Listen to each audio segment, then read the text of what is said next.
Mirë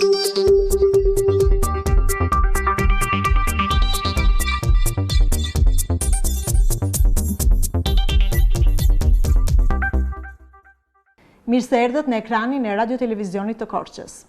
Historitë e emigrantëve janë gjithmonë histori mbreslënse për mënyrën se si ato zhvillohen në kohë dhe në hapësirë. Kam patur fatin gjatë karrierës time të njoh histori të tilla, të cilat vinin nga rajoni i Korçës. Dhe sot fati e do që të njehemi një tjetër histori emigrantësh, deri diku me linja paralele, me elementet përbashkëta, por natyrisht që secili ka specifikën e vet.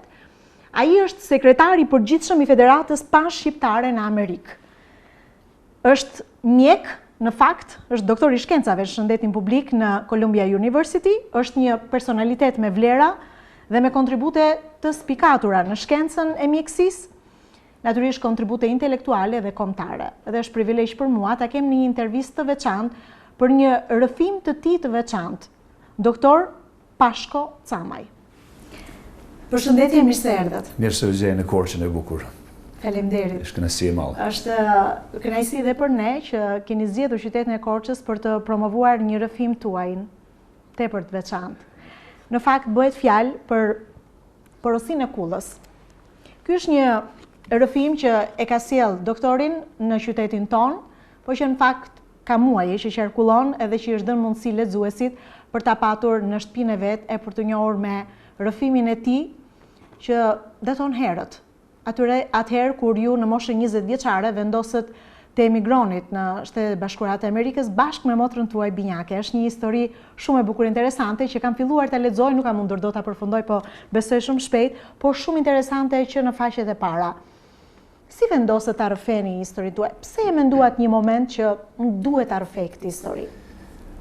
Thot një fjalë latine që fjala e shkruar mbetet, fjala folur humbet dhe merrera. Dhe ishte kjo preteksti që të la diçka në gjurmë me shkrim. Fillimisht ishte ideja që të shkruaj për të mit, për familjen tim, për të fëmijët e mi që tani janë amerikan. Fëmijët atyre do të jenë akoma më tepër amerikan. Kështu është një realitet i vërtet në Amerikë. Dhe interesi ishte që të tregoj një histori jo për glorifikimin tim natyrisht, por më tepër të jap jetë atyre njerëzve që ju i keni hasur dje në libër, të cilët meritojnë të jepet fjala, të jepet jetë. Flas për babin, për gjyshin, për nanën, më mëam. Por përmes këtyre historieve, të tregimeve të mia, tregoj një jetë ndryshe nga ajo jetë që kemi atje, ndoshta ndryshe edhe nga shumë jeta e sotme këtu në Shqipëri. Një jetë e cila ishte e thjesht, por kishte ato shqetësimet e veta, kishte ato peripetit, të cilat të bajnë të vendos të largohesh si një ri, një gjë universale për ne shqiptarëve dhe e llimshme, sepse kemi emigruar shumë, vazhdojmë të emigrojmë. Dhe kjo në një farë mënyrë jep edhe një këndvështrim tjetër emigrimit gjë e llimshme, por me shpresë që duke lërë gjurmë për gjeneratat që të vinë, ta shikojnë me dashuri vetlinjen e vet, trullin e baballarëve të vet. Nesër ata të jenë amerikanë të ndershëm, por të dinë se janë shqiptar. Dhe kjo ishte piknisja. Pastaj unë shkrova në gjuhën angleze, sepse kjo është gjuha ime, se unë kam shkruar në Amerikë Ri dhe aty jam rrit. Dhe në fakt, më fal, këto që do të ndërpres, në fakt titulli i parë origjinal është shumë interesant. Të ndërosh nga bagazhi një makine amerikane, siç ka ndëruar doktor Pashko, është shumë interesante, se në fakt udhëtimi fillon pikërisht në bagazhin e një makine, e cili në fakt ishte vendi që do ta çonte doktorin dhe motrën e tij drejt ëndrrës amerikane. Unë kam pasur mundësi të njoh njerëz që kanë sakrifikuar jashtëzakonisht shumë për ta prekur ëndrrën amerikane, duke marrë parasysh edhe vdekjen. Ju ka shoqëruar gjatë gjithë kohës frika, ankthi, e keni përshkruar me shumë detaje gjendjen tuaj emocionale të motrës, si një vëzhgues i holl me detaje që unë them që edhe një shkrimtar me një përvojë të gjatë do ta kishte zili. Këtë e them pa droje. Si ka mundësi, më bën përshtypje si lexues që mbani mend aq shumë detaje? Unë kam lexuar shumë dhe e alluroj, domethënë jam i shkencës, por letrën, leximet, librat i alluroj pa mas. Dhe gjithmonë kur lexoj një libër më lën dashuri kur e shoh se ka detaje të cilat e tregojnë jo vetëm, por e tregojnë si një film. Dhe unë dëshira ime ka qenë që ta lexuesi ta shohë dhe ta ndjej ata çka kam pa dhe ndje unë në ato momente. Unë filloj në bagazhin të mbyllur në një veturë e madhe amerikane. E them këtë jo për të krijuar një histori të pavërtetë, se ishte vërtet një veturë e madhe amerikane të cilën u hymë 3 veta. Unë me motrën dhe një shok tonin, si sardina të pakuame në bagazh. Dhe nuk e di nëse dikush ka qenë ndonjëherë mbyllur në bagazhin e veturës. Këtë po përfituroja kur lexoja librin Si mund të qëndrosh me pak vrima që ishin hapur aty, dhe tani po përfituroja si mund të ketë qenë në ato vite, vitet 80, 85, një veturë amerikane që mund të nxinte në bagazhin e saj 3 persona. Unë në libër her pas here flas për gjërat e mëdha në Amerikë, ndërtesat e mëdha, shtëpiat e mëdha, po dhe veturat ishin, vazhdojnë akoma të jenë të mëdha, por në atë kohë ishin veçanti të mëdha. Dhe ai ishte fati ynë, sepse ishte e madhe, por megjithatë kur mbyllet bagazhi dhe aty filloi me librin, është një shqetësim i jashtëzakonshëm nga ajo klaustrofobia fillestare, por mbyllja dhe fakti se nuk dinim se çka ndodh. Dhe unë nga natyra kam dëshirë të di, unë kur jam në avion do ta drejtoj unë avionin, jo si besoj kujt tjetër. Por kur mbyll bagazhi, ajo stresi dhe pasiguroja se ku shkojmë, dhe ato what ifs, çka mund të ndodh, çka nëse ndodh këta. Filloi edhe një panik i pa shumë shtyp të përshkruar. Dhe këtu dua të ndalim pikërisht te kjo fjala që the pasiguria. Sepse ju në fakt vinit nga një familje, ose më saktë jetonit në një shtëpi që në fakt nuk ishte gjë vetë një kull. Një kull e cila ishte ndërtuar në një mënyrë të tillë, ose kullat në fakt janë ndërtuar në mënyra të tilla që i mbrojnë pjesëtarët e familjes. Ju dolët jashtë kësaj bote, jashtë kësaj kulle, dhe aty u përballet me një botë tjetër të pasigurt, të panjohur.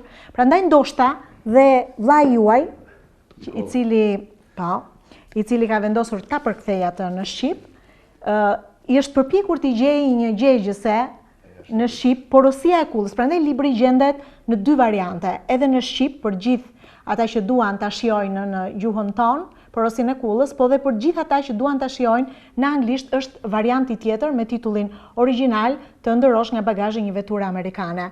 Vllai juaj ndoshta është nisur pikërisht nga ajo zona e mbrojtur, nga shtëpia e mbrojtur, nga foleja që mbronte motrat, vëllezrit, dhe ndoshta kjo ishte arsyeja që ju pastaj riktheheni vazhdimisht, keni retrospektivën gjatë rrëfimit tuaj tek zakonet, traditat, tek mjedisi ku keni jetuar, po ndërkohë i jepet mundësi lexuesit të njohë edhe historinë e shqiptarëve të cilët janë shkëputur nga trojet shqiptare, sepse ju në fakt vini nga shqiptarët e Malit të Zi, nga Tuzi, një qytet në veri të Shkodrës, në dallë kufini. Në fakt unë jam nga fisi i Hotit. Hoti është numër 1 në botën tonë atje, dhe është i ndamë në gjys. Pjesa më e madhe është në Shqipëri, ndërsa pjesa tjetër është në Maltezi, në menaxhimin e shtetit malazez, dhe atje kemi lindë, atje kemi rritë, atje kemi pas trollin në tokën tonë, dhe të kthejmë pak tek ajo pyetje sepse ishte hera e parë jashtë komfortit të kullës, ose të shtëpisë, ose të mbrojtjes, se unë isha dhe i vogli, me motrën ishim të 7, unë 7 të fëmijë, familje madhe, dhe hera e parë që larguam në një vend, do të thonë ishim si me një parashut në një vend të huaj, pa zgjuh, pa asnjë perspektivë se çka do të ndodhë, ku do shkojmë. Dhe ajo panika e parë se nuk dinim ku shkojmë, nuk dinim çka ndodh. Mund më shkon në ndërmend në ato momente çka po ndodh nëse këta do të mshejnë gjurmë. Për shembull, se ne dinim se kjo është një kontraband, ishte një mënyrë ilegale e kalimit nga Meksika në Amerikë, po, një rrugtim që kanë bërë shumë shqiptarë në mënyra të ndryshme. Kjo ishte imja vllajim, disa vite më parë kishin ecë për male disa ditë. Ne na kaluar në një veturë të mbyllur. Ndoshta më mirë me ecur. Por dhe ajo e para herë jashtë komfortit të kullës, të sigurisë, të familjes. Dhe aty fillon atë, por ishte drita, motra Binjak, e cila ishte ajo që kite trimërin, guximin. Bashkëpunëtar, një moshë kishte të dy 20 vjeçar. Binjak. Pikërisht atëre kur në fakt ju duhet filloni të ndratuhet, një 20 vjeçari, ju vendosët të largoheshit. Vazhdimisht në libër, paktën atë pjesë që unë kam mundur deri tani të lexoj, ju shprehni shpeshherë edhe një lloj zhgënjimi nga jeta në situata nga më të ndryshmet. Ishin këto situata të vazhdueshme si një vëzhgues i holl që i ke jetuar, parë nga afër, i ke përjetuar, që morët vendimin për të larguar përfundimisht? Këto pjesë të vogla të cilat për mua në atë kohë ishin mjaft të vogla, të rëndomta, që ndodhin për ditëshmëri. Dhe kur kthehem në retrospektiv, ishin ato të cilat edhe ndoshta pa di të krijojnë një plan të largohesh, sepse i sheh edhe pa di, i sheh se janë të pa drejta të cilat ndoshta nuk janë të mëdha, nuk të burgosin, por të pa drejta të cilat të vogla, por kur grumbullohen së bashku, të japin një perspektivë që nuk ka perspektivë, të shohin, e sheh se nuk je në vend tanë, nuk i ke mundësi, nuk do të kesh mundësi që të realizosh ato ëndra të cilat i kisha deri në atë kohë. Dhe një ditë në bisedë me motrën, ajo ishte pikërisht drita, ishte ajo që thotë Amerika ka vend për ne, se më pat e dështuar, kisha kryer shkollën e mesme të mjekësisë në Podgoricë, nuk më pranuan në fakultet mjekësisë në Prishtinë, më refuzuan për arsye të shumta, një nga ato se ishin edhe shumë kandidat, ishin 3.000 kandidat për 200 vende, punë nuk gjenja në profesionin tim, andra ishte të vazhdoja fakultetin, dhe të gjitha këto mu rënuan shpejti dhe filloi dështimi dhe motra thotë shqetësimi dhe duke parë në fytyrën se më lexonte. Unë shpeshherë thoja me vetin, si din kjo çka mendoj unë, se ashtu më lexonte. Thotë, po shkojmë në Amerikë. Po Amerika ishte një vend atje dikun dhe fillimisht shkojmë me kërkuam vizën, nuk na dhanë në Beograd, na refuzuan, se ishim të ri dhe dinim se ne duam të largohemi. Pastaj ishte kjo rruga ilegale, që ishte vetëm në funksionim për shqiptarët nga ishim ne në trulli jonë, dhe përfunduam në Meksik. Dhe vendosët të ndërmerrni pikërisht riskun. Po riskun është interesant, në librin përshkruaj në një ditë pas që largohemi nga Meksika ndolli një tërmet dhe mund ta shoqëroj mjaft i vetëm një ditë pas ju ishin larguar. Domethënë në fat i papritur dhe ikëm në Tijuana, një qytet afër kufirit me San Diego në Amerikën Veriore dhe aty kaluam dhe ishte një ndryshim si nata me ditën në Tijuana, një qytet shumë zëmt, jo diçka që të lën të ndihesh mirë. Dhe në moment që hapet bagazha në pjesën tjetër, ishte edhe gjelbrimi ndryshe, duke se edhe dielli nxente ndryshe, ishte një diferencë aq e madhe, pra një orë ndoshta diferencë sa përket me lëvizjen me veturë. Dhe aty fillojmë jetën në Amerikë me shumë probleme të cilat ballafaqohen të gjithë emigrantët, veçanti domethënë gjeneratat e para. Dhe këtu mundohem të kthejmë në retrospektivë në jetën mundohem të gjej nga bagazha e veturës, të gjej një qetësi duke u kthyer në fëmijërinë e hershme, ndoshta me mbuluar shqetësimin që ndjeja, më kthyer atje duke në livallet tona, në fushat tona në Tuzë, dhe aty kthehem në jetën dhe u jap. Në fakt ka ndodhur kështu në të përditshmën tuaj kur ju prekët tokën amerikane dhe sigurisht ëndrat jo gjithmonë përputhen me realitetin. Dhe nëse dëgjon historitë e emigrantëve deri diku ato ngjajnë me njëra tjetrën edhe për shkak të vështirësive të shumta që ata hasin atje ku shkojnë dhe emigrojnë. Ju kanë ndihmuar kujtimet e fëmijërisë për të përballuar situatat e vështira me cilat jeni përballur në një vend panjohur dhe të madh si shkollë. Po, absolutisht ato më kanë përgatitur. Në fakt, unë ndoshta edhe pa dije, kjo jeta ato 20 vitet e para duket në infrashës e ka thënë që ato 20 vitet e para janë vitet më të rëndësishme të jetës, janë më shumë dhe janë më të rëndësishme për shumë arsye. Për mua në veçanti sepse ishin ato vitet të cilat më formuan, më dhanë një farë drejtimi në jetë. Ishte një dëshirë që gjatë thjesht, ndoshta secili prej me plotësoj dëshirën babait. Unë më kujtohet si fëmijë kur vinte në shkollë, që nuk ishte shpesh, nuk ishte një aktiviteti shpesh që prindët tonë të vinë në shkollë, më interesuar se si e ka punën në shkollë, kur e shite, kur flite mësuesi ose arsimtari me thotë se pashkosh nxënës i mirë, isha një farë burrje me babin dhe ajo ishte vazhdoi ta jetën dhe sot kësaj dite, megjithëse ai ka kaluar në amshim 40 vite, është një shtyrje për mua që të mundohem të baj diçka që babai im do ta pëlqente. Dhe shpesh herë thom, a do të ishte kjo diçka që babai do ta pëlqente. Dhe kjo më ka drejtuar gjatë jetës. Ka qenë një udhërrëfyes gjatë gjithë jetës.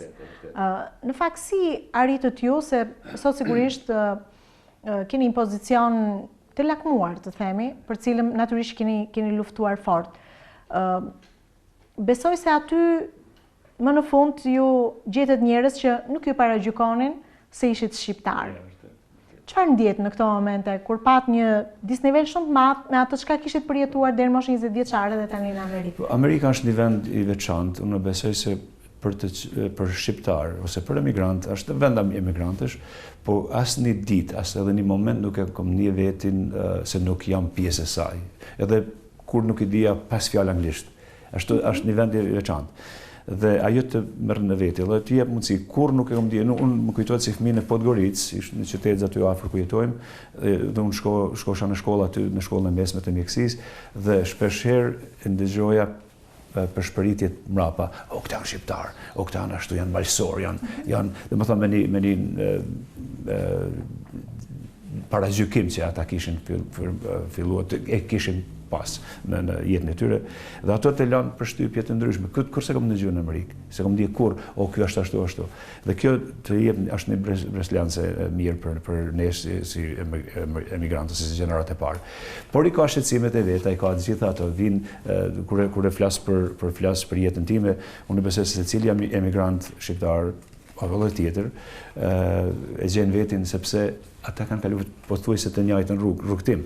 Ndoshta arritjet kanë qenë të ndryshme, por rrugtimi ka qenë i njëjtë. Ato shqetësimet, me mësoj gjuhën, me gjetë punën, me kryer familjen, me depërtuar. Amerika ka konkurrencë të madhe dhe nëse depërton në Amerikë, beso se i e kvalitet, sepse ka shumë konkurrencë në çdo lami. Dhe thot në New York për shembull është thënia if you can make it there you can make it anywhere. Nëse i arrit në New York, je i mirë të arritësh gjithku në botë, sepse është kvaliteti i tillë dhe ka shumë konkurrencë të madhe. Pra Amerika është një vend. Pra ëndrrën tuaj për të qenë pjesë e fushës mjekësisë, atje ku nuk mund të do të realizonit në Prishtinë, e prekët në Amerikë. Cilat ishin vështirësitë e para përveç gjuhës, sigurisht që e ndjen kushdo që largohet nga vendi, cilat ishin vështirësitë e para në përballje pikërisht me degën që zgjodhe? Unë dëshira ime isha të jam mjekësi, por në Amerikë ndryshohen gjërat sepse unë isha dhe i martuar, unë fillova fakultetin në moshën 28 vjeçare. Vitin e parë, semestrin e parë. Por nuk është dorë kur nga. Po kur s'kam ndaluar deri në fund me gradën shkencore doktor shkencash. Mjekësia ishte ajo që doja, por unë duke patur se kisha familjen dhe ishte e mora një temë, një drejtim i cili afër mjekësisë për epidemiologjia shëndeti publik, dhe unë shpesher me pyesin ku është diferenca, ne epidemiologët parandalojmë sëmundjet, ndërsa mjekët i shërojnë. Dhe unë e preferoj se t'i parandalojmë ku mundemi.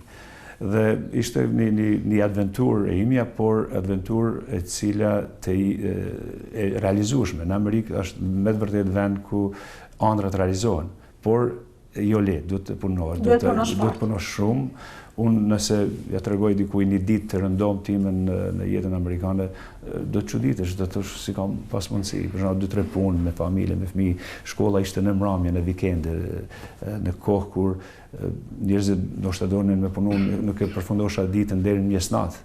Dhe në mëngjes në 5-6 ora isha përsëri njëjtën gjë për ditë.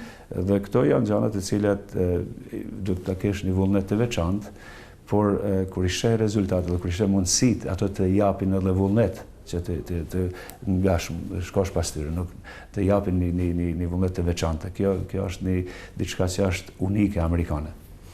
Këto në fakt i keni përshkruar edhe në pjesën e dytë të librit, jetën amerikane pikërisht doktorit mund ta gjeni pikërisht në pjesën e dytë, në disa kapituj, ashtu siç ka vendosur ta ndërtojnë në fakt gjithë strukturën e librit. Në përshtypje një nga kapitujt ku i thoni fati i mirë, jo gjithmonë mund të ndjek themi fati i keq në jetë. Cili është ky fati i mirë që të ka ndjekur në Shtetet Bashkuara të Amerikës? Po janë shumë gjëra fati i mirë. Po fati i mirë është sepse unë isha në Michigan dhe motra ime kishte ardhur në një vizitë në Detroit, në New York. Në New York unë e kishim si ëndër, një qytet magjish. Dhe aty në motra ime më thot, është një vajzë që unë e kisha parë një vit më parë në Tuz, kishte ndarë si turista në vizitë dhe më la një përshtypje të veçantë, por unë në atë kohë s'kishte Facebook, nuk kishte këto media të rrita sociale, as emrin nuk e dija. Dhe drita më thot, është ajo vajza që e pa me verën e kaluar në Tuz se 2 vite më parë, dhe këtu New York. 3 ditë pas se ty isha në drejtim të New York, domethënë më tërhiqi ajo.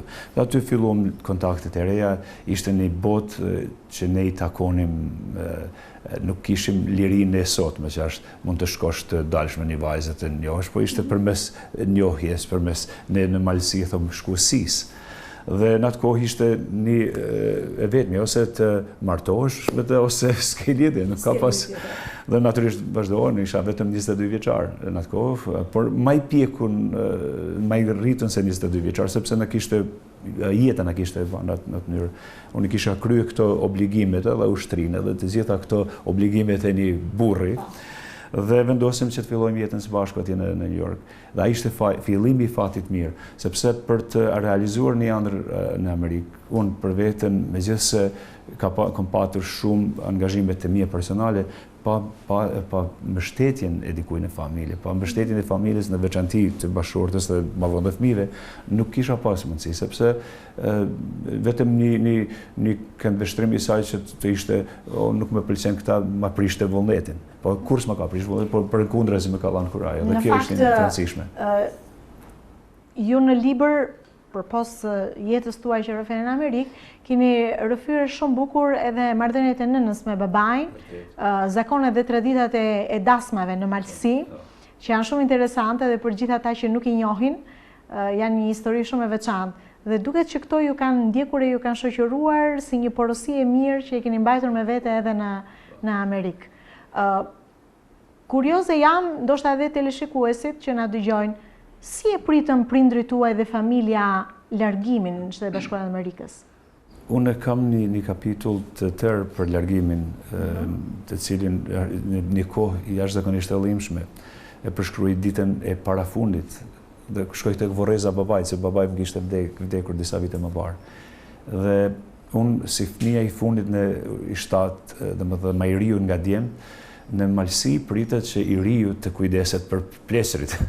Dhe ajo më shqetësote pak, por babai kishte vdekur dhe i thëm mamas që kem vendos të shkojmë në Amerikë, vendos si pyetje, megjithëse kishim marrë vendimin, dhe ajo nuk më prishin natyrisht, më tha hajni, ju bekoj, po në dha bekimin që të shkojmë, sepse e pa ajo se ishte një mundësi, kishte ndëgjuar ajo natyrisht për Amerikën, natyrisht secili prind, kjo mund të jetë ndjenje universale, besoj universale për prindet veçanti këtu në Shqipëri që largohen të rit dhe mbesin prindërit vetëm.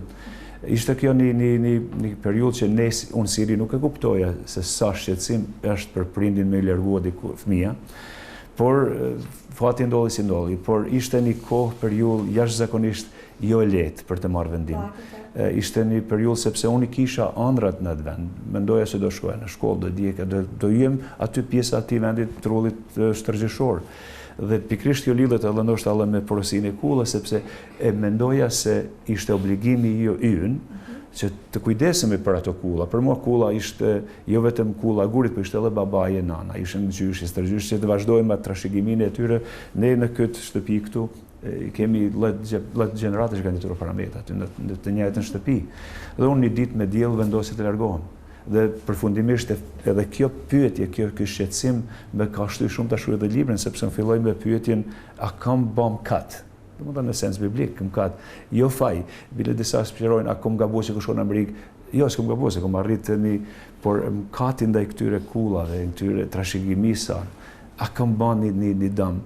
Fati i mirë është prapaj se në Bibël lexoj një thënie që dhe Bibla thotë, edhe Zoti thotë Abrahamit, është në rregull të largohesh. Dhe kjo është një autorizim, një pëlqim edhe nga Zoti që është normale të largohen njerëz të shkojnë në vende të kërkojnë fatin e vet. Ke hapur një kapitull të ri në jetën tënde. Në këtë kapitull të ri, me gjithë dilemat, me gjithë sfidat, ke mundur dot ta njohësh vetveten? Atë që ti në fakt doje, që ndoshta nuk e gjeje në atë kullën që ishte aq mbrojtëse për ju. Unë përmes i librit jo vetëm që kom njohur të kaluart, kom njohur edhe vetë, mundësitë e veta, por çka është më rëndësi edhe të mit me njohin përmes librit. Më thonë fëmijët her pas here, o babe, se kem di për këtë. Më thonë është një rëndësi që ka rëndësi që e kom njohur veten, e kom njohur të kaluar, e kom njohur çka më mungon.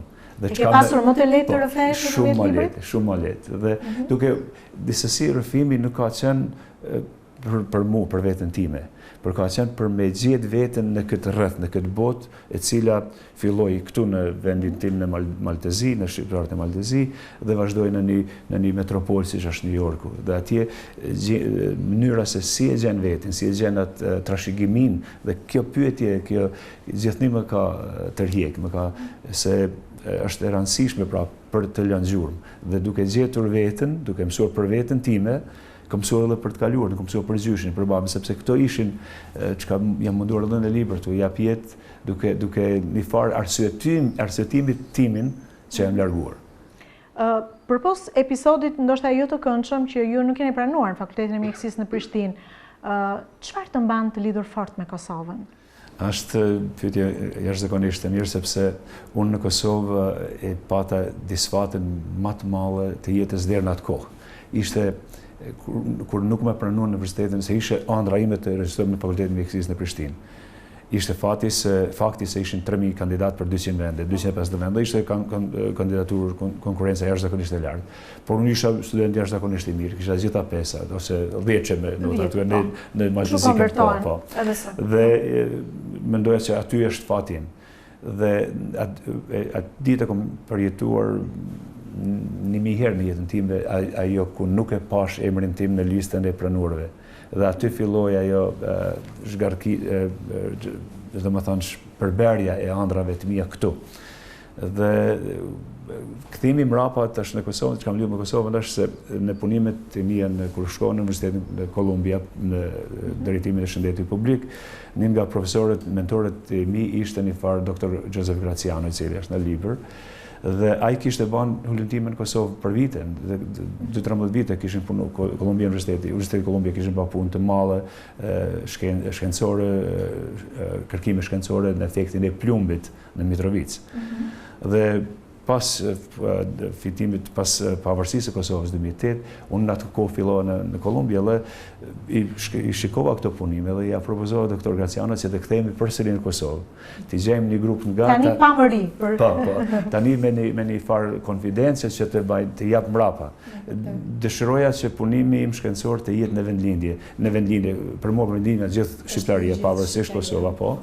Dhe aty mu hap drita të kthehem mbrapa në Kosovë dhe pata fatin prap, disesi fatin ka përcjell.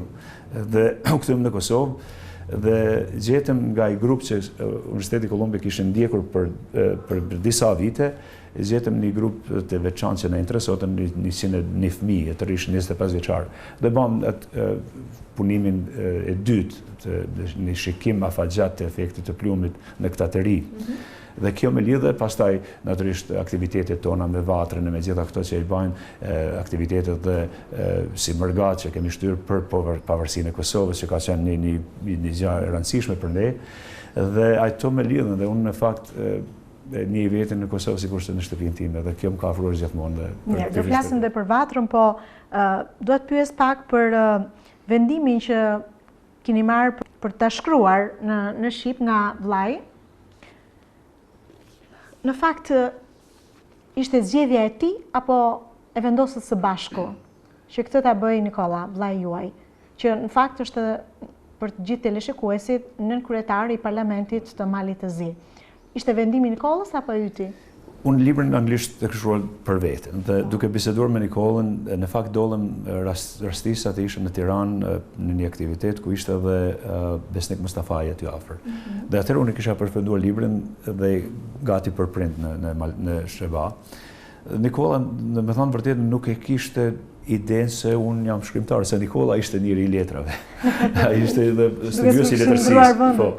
Dhe fillimisht kishte pak një farë rezervimi se a do të jetë me vlerë, por kur ja çova do pjesë, i përktheva në shqipen time dhe i lexoj, e pasa ka të bëjë me diçka pak më serioze.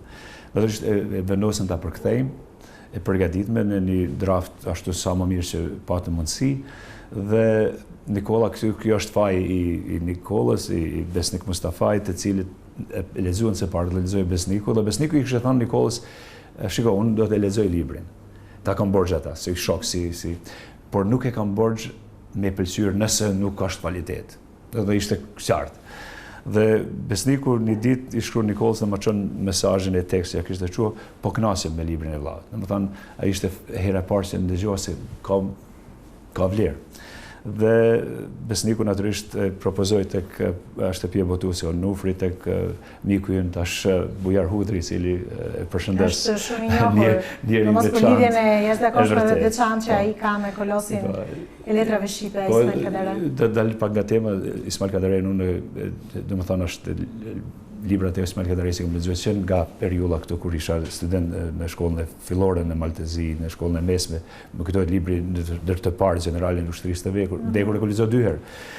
Domethënë është një dhe ky fati prapë si gjithmonë me lidh dhe ishte Besniku, Nikola me Besnikun që ishin fajtorët që ja dhanë bujarit ta lexojnë. Libri ka bërë bashkë njerëz të mençur, ka filluar nga Besnik Mustafaj, i cili ka bërë dhe parathënien e këtij libri, edhe të ndihmon menjëherë për të hyrë direkt tek faqja e parë, kapitulli i parë, edhe për të mos u shkëputur, sepse në fakt mënyra se si doktori ka vendosur të arfejt të tërheq për ta çuar historinë deri në fund se si do të përfundoj, si do të përfundonte historia në Meksik, a do të mundeshin ata ta kalonin kufirin, si do të përfundonte historia e babait, i cili përpiqet në fakt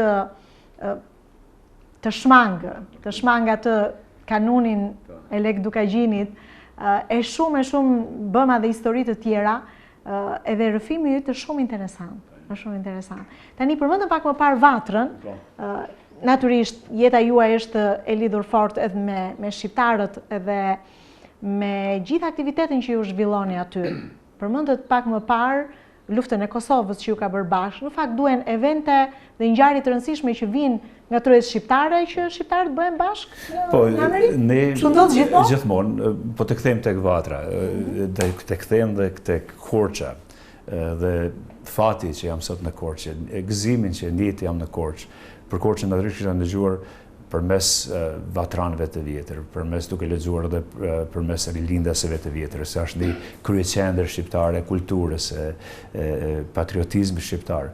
Dhe pikërisht nga Korça dhe zona e Korçës janë emigrantët e parë që vinë në Boston dhe themelojnë Vatrën, Federatën Vatra dhe shumë shoqata të asaj kohe, pra me të Mallin Fanolin, me Konicën, me Kristo Dakën, me shumë tjerë, të cilët e themeluan Vatrën, dhe kjo Vatër ishte me të vërtet një votër shqiptare në një kohë kur kishte nevojë. Unë jam i bindur se pa Vatrën ndoshta Shqipëri nuk do të kenim. Fati i mirë. Fanoli, miqësia me presidentin Woodrow Wilson, lidhja personale, më thonë, këto të gjitha kanë pas një rëndësi të veçantë, jo vetëm për ruajtjen e trashëgimisë shqiptare në Amerikë dhe krijimin e mundësive që ne sot të flasim për një Vatër që është 113 vite më vonë, dhe të flas për një antar i Vatrës në kryesinë e Vatrës nga një periferi shqiptare në Veritë, më thonë, është një gjë që është aq mallshtore për mua, dhe Vatra në ka dhënë këtë mundësi, dhe Vatra ishte themelore e shqiptarisë. Por ne si shqiptar gjithmonë kem qenë reaktiv ndaj problemeve. Ishte në atë kohë, ishte të jesh atë të mos jesh si Shqipëri, dhe Vatra luajti rolin. Më vonë për Kosovën, të jesh a mos të jesh, të ekzistosh apo jo. Dhe ne gjithmonë në ka bashkuar ky, në ka galvanizuar kjo. Pavarësisht se krijoi ndonjë përshtypje endasive jashtë territorit shqiptar, të shqiptarëve, kur bëhet fjala për ngjarje të tilla të mëdha ku në qendër është ekzistenca e një kombi, natyrisht ka reagime. Po kur bëhet fjala për histori të cilat zbulohen në Amerikë. Për shembull, kam parasysh gazetarin Ilir Konomi, i cili pasi ka përfunduar 2 librat e Nolit, është në kërkim sërish të rejave për këtë figurë shumë dimensionale, ndoshta që mund të vinë një triologji. Tani, kur zbulohen dokumentacione, ngjarje, histori, si promovohen nga Vatra? Po, në misionin ton kryesor është promovimi i vlerave kombëtare, vlerave shqiptare. Dhe këtë jemi munduar përmes gazetës Dielli, përmes arkivave. Ne kemi secilin numër të gazetës Dielli. Kemi një bibliotekë të jashtëzakonshme atje në New York. Fillimisht në Boston, natyrisht. Vatra fillimet themelet e saj e ka në Boston, nga vitet të leta e kemi kaluar në New York dhe aty është kryqendra. New York përveç se është dhe kryqendër botërore, dhe është mirë që Vatra të jetë pikërisht aty. Dhe duke përshëndetur edhe punën që ka bërë Ilir Ekonomi, por dhe shumë tjerë që mund të gjejnë gjëra interesante, të cilat të gjitha janë të dokumentuara, por duhet dikush t'i shpletoj dhe t'i gjej këto kontributet të jashtëzakonshme që kanë bërë për Pra, për këtë ishte duke ju pyetur, pra ka njerëz që angazhohen pikërisht për t'i evidentuar këto vlera? Kjo është piknisja jonë, domethënë ne si Vatër kemi shumë drejtime, por misioni është ruajtja e vlerave kombëtare, jo vetëm ruajtja si një relik historike, po ti mbajmë gjallë, ti kalojmë trashëgimi brezërave të ri, që mos mbesim, sepse flas shpeshherë në takimet që kemi, ne ky brezi ynë, që jemi drejtues të Vatrës, antar të Vatrës, e kemi një obligim pikërisht ndaj atyre figurave kaq madhështore, jo vetëm të flasim për ta, se ata e kanë folë, e kanë bërë punën e vet, e kanë lënë në histori, por duhet edhe ne që me atë kontributin ton të kryejmë atë misionin ton që ta vazhdojmë prapë jo vetëm si një relik historike ta ruajmë në vitrinat tona, po ta mbajmë gjallë, të jem se për gjeneratës që vinë, fëmijët tanë të gjejnë veten aty në Vatrë. Dhe kjo është me rëndësi. A keni mundur t'i prekni të rinj pak? Po, nuk është dhe kaq e thjeshtë. Nuk është as e thjeshtë, as e lehtë. Amerika ka konkurenca të mëdha në gjithë farë drejtimesh.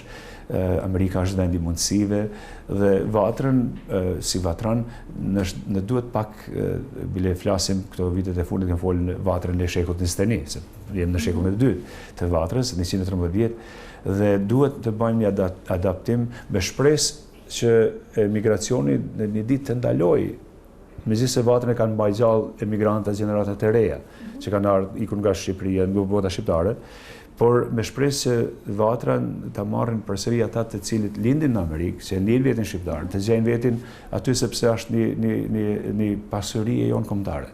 Pra, jo vetëm ta flasim vetëm për të kaluarën, por çka mund të bëjmë sot. Të rinjt tanë shoh se kanë nevojë të dinë origjinën, të dinë. Shpeshherë më vjen rast të bëj ligjërata në universitet, jam ligjërues në SHBA dhe shpeshherë takoj studentë shqiptarë me origjinë shqiptare që ndoshta shqipen e kanë shumë të brisht, ndoshta edhe se flasin mirë, kurse edhe fëmijë mi. Por e kanë një dashuri të veçantë, një interes të veçantë kur i tregon se është një trung i tyre ku i kanë rënë në një vend që quhet Shqipëria, që është ku kanë baballarët. Dhe më njëherë interesi u kalon në një interes të veçantë, një dashuri të veçantë. Dhe ky është besoj misioni i kësaj Vatre sot, që ta kalojmë këtë në realitet që gjeneratët që të vinë të mund të gjejnë vetin pikërisht në atë Vatrë të Nolit, të Konicës, 113-14 vjeçara dhe të japin ata kontributin e vet, që përmes atyre se nesër në Amerikë mund të jetë një nga fëmijët tanë, nga vatranet tonë mund të jetë presidenti i Amerikës, ose presidente. Dhe pse mos të jetë një nga shqiptarët tonë? Një shqiptar. Në fakt, fati e do vitet e fundit që dhe shumë të rinj nga Shqipëria zgjidhin në universitete amerikane për të studiuar. Cila është puna aktuale Vatrës, përveç kësaj që ju thatë? Si arrini që të mos ngeleni si vatran të izoluar, por të jeni vazhdimisht në kontakt me shqiptarët, ndoshta edhe me organizata shqipëritare, cilat funksionojnë në Shqipëri? Ne mundohemi në fakt punën tona që i banë me vendlinje në Shqipëri, Kosovë, me gjitha në mënyrë institucionale, të punojmë sa më shumë që të gjejmë diçka të përbashkët. Dhe sa i përket interesimit për të rinjt tanë, të kthejmë tek ajo pyetja më parë, në universitete, në studentët të cilët vinë. Vatra në fakt në misionin ton në çdo të bëjmë një ndryshim të mënyrës se si funksionojmë, sepse ndryshojnë kërkesat, ndryshojnë realitetet. Folet parë për kur ndodh diçka në Kosovë, të gjithë bashkohemi, por duhet të gjejmë mënyrë të funksionojmë në mënyrë optimale dhe në kohë kur është diçka në rregull, duket ne me gjithë këto shqetësime që i shohim edhe në Kosovë, në Shqipëri, gjendja shqiptare në përgjithësi kur s'ka qenë më e mirë se sot. Me gjitha këto shqetësime që kemi. Prandaj ne duhet të bëjmë një tranzicion të asaj nga historia nga e kaluara që të mundsojmë të rive tanë që kanë lindë në Amerikë, të vinë në Vatër, të kontribuojnë, pa kjo është marrëdhënie që kemi me studentët, me universitetet që kemi të herë pashershme, promovimin e vlerave, librave, përmendën lirë ekonomin e sa tjerë. Dhe kjo është shumë joshse për të ri tanë, sepse ofrojmë diçka të re. Dhe bashkëpunime me organizatat atje që janë, me organizatat në mënyrë institucionale, në vendlidhje, këto na ndihmojnë dhe këto ne mundohemi që sa më tepër të perfekcionojmë. Po edhe ti evidentoni në të njëjtën kohë se duke i evidentuar brezi i ri i njeh më mirë. Kthehem pak tek suksesi juaj në Amerikë. Unë do t'i quaj njëri suksesshëm sepse në fakt historitë e emigrantëve për fat të mirë kanë një happy end. Mund të jenë emigrantë cilët kanë shkëlqyer në biznese, ashtu sikurse mund të kemi profesor, shkencëtar dhe pedagog të nderuar. Kemi ne shumë shqiptar të suksesshëm? Po. Dhe sa përpjekje ka bërë Vatra për t'i tërhequr pak, se të krijohet përshtypja ndonjëherë që njerëzit e suksesshëm preferojnë të qëndrojnë pak. Është e vërtet një nga fakti është se suksesi të krijon ndonjë nevojë, të izolon sepse nuk ke dhe nevojë as sa kur deri që arrit aty në ato gjurmimet, në ato shkallat e arritjes së suksesit. Por megjithatë Vatra vazhdon të jetë magnet për njerëz të cilët e gjejnë vetin jo vetëm në lidhjet kombëtare, por edhe në nivel intelektual. Kemi gazetar, kemi avokatin, kemi mjek, kemi doktor, kemi të gjitha profileve të suksesit amerikan dhe mundohemi që në këtë drejtim të punojmë edhe më tepër. Por për sukseset e Mërgatës janë të evitueshme, janë të pashme në çdo organizatë në Amerikë, në çdo kompani që është dikush në Amerikë, është e pamundur të mos gjej shqiptar në pozita të larta. Natyrisht këto janë vitim një provë e sukseseve dhe arritjeve dhe punëve të mëdha që janë bërë atje. Por të gjitha këto suksese ne mundohemi jo vetëm që t'i lamë si një sukses personal i dikuj, po t'i afrojmë këto energji të cilat kanë të ofrojnë dhe ne shpesh flasim dhe në Amerikë praktikohet kjo me dhanë diçka, me kontribuar mrapa, jo vetëm për veten, por me dhanë diçka në këtë drejtim, në Vatër, në organizime të ndryshme.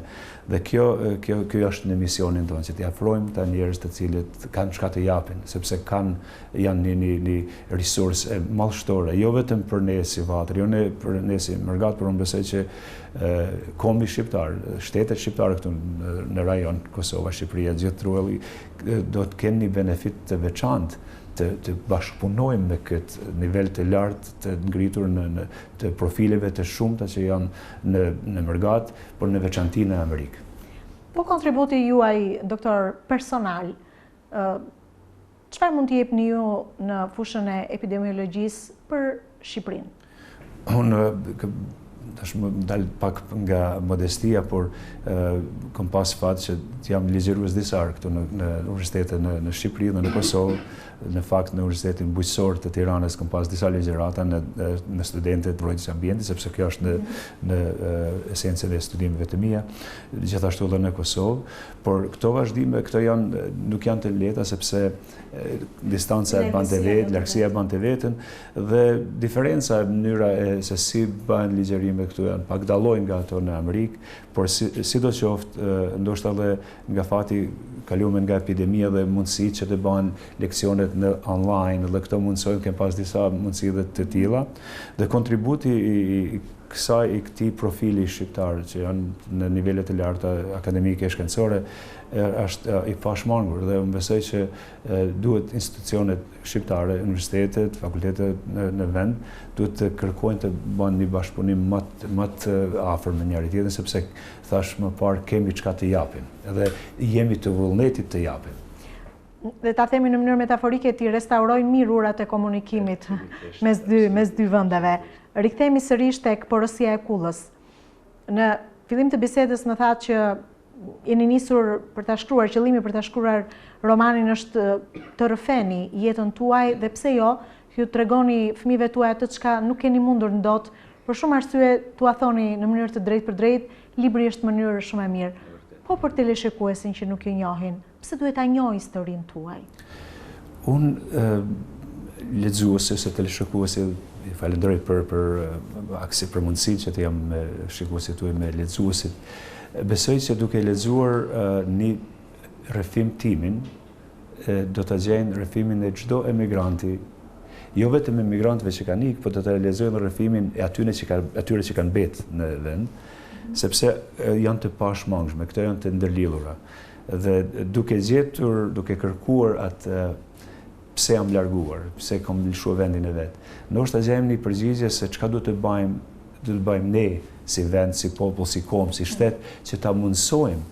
Unë isha hera parë këtu në Korçë dhe me thënë vërtetën u kënaqja shpirtërisht me këtë një ndjes shumë dashur, diçka që është shumë vështirë ta përshkruaj ta gjej në botën atje ku jemi. Për shembull, New York është një vend gjigant të gjithë ato, por nuk e gjejni Korçë, nuk mund ta gjejni në Tuzë kurrë atje. Dhe me shpresë që mundësitë të përmirësohen dita ditës, që të rritë tanë në vendlinit të gjejnë vetën këtu, sepse kjo është trulli ynë, kjo është toka jonë. Pak ndoshta del hipokrizi që unë t'i mbaj leksion dikujt që të mbese këtu, por besoj që është diçka e shejtë. Na kanë lënë të parët këtë trull, na ka pru Zoti në këtë vend ta ruajmë, ta gjejmë, ta dalim në majet arritjeve tona në vendin tonë, sepse duke i lënë, duke ngrit vetin në gresim dhe komin, por duke parë se këto shqetësime të cilat janë pjesë e jetës, me shpresë që shoqëria jonë, sistemet që udhëheqin politik natyrisht të bëjnë të pamundurën, që ta mundsojnë të rive ta shohin se edhe ky është vendi i tyre dhe këtu mund të arritë, këtu mund ta kenë Gjermaninë, këtu mund ta kenë Francën, këtu mund ta kenë se janë afër dhe Amerikën. Domethënë të jetë një mundësi që këtu të mbetet dem babadem në tokën tonë, në trullin tonë. Doktore, ke menduar ndonjëherë kthimin në vendlindje? Po kthimin, kjo është një pyetje e vështirë. Kështu thonë gjithë emigrantët kur i pyet. Pyetje e vështirë sepse prapë s'duhet të dalë hipokrit. Unë kthimin në këtë vend kthem me dashuri të veçantë çdo herë që vi.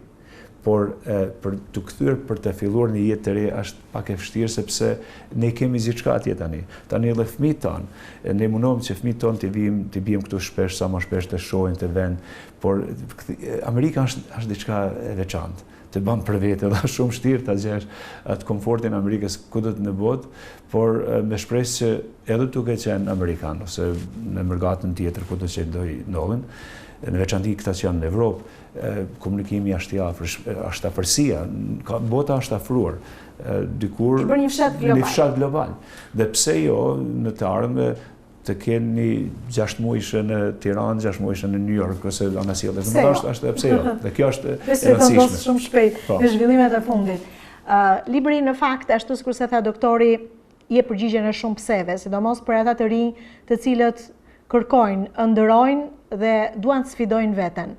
Kështu që porosia e kullës për gjithë ata që duan ta shijojnë në shqip dhe për gjithë ata që duan ta shijojnë në anglisht, duke patur parasysh që kemi në fakt edhe shumë anglisht folës, është libri duke ëndërruar nga bagazhi një veture amerikane.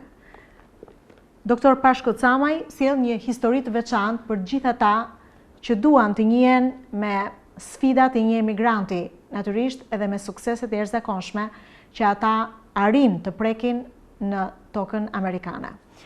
Doktor, unë të falenderoj shumë. Po të le tani të lirë se e di që po të presin studentët në Universitetin Fanoli për të shijuar edhe ata këti histori, këtë rrëfim. Të uroj shumë suksese, dhe them suksese sepse ndoshta kjo ishte sfida e parë, mbase mund të sillësh dhe histori të tjera. Besoj që po. Faleminderit, ishte një kënaqësi e veçantë, kënaqësi të jam në Korçë, kënaqësi për mua që të shkoj tek Universiteti Fanoli me emër rast të madh. Dhe unë është hera e parë që kam marrë në Korçë dhe më shpresoj se do kthehem përsëri sepse është një vend i mrekullueshëm. Je gjithmonë i mirëpritur. Mirë, ne ishim në një intervistë ekskluzive me Dr. Pashko Camaj. Ashtu sikur se theksova, ai është doktor i shkencave në shëndetin publik në Columbia University, është dekoruar nga Presidenti i Republikës së Shqipërisë me titullin e lartë Kalorës i urdhrit të Skënderbeut. Kënaqësi që kemi qëndruar dhe sonte së bashku, do të jemi sigurisht me intervista të tjera me të tjera personalitete në ekranin tonë.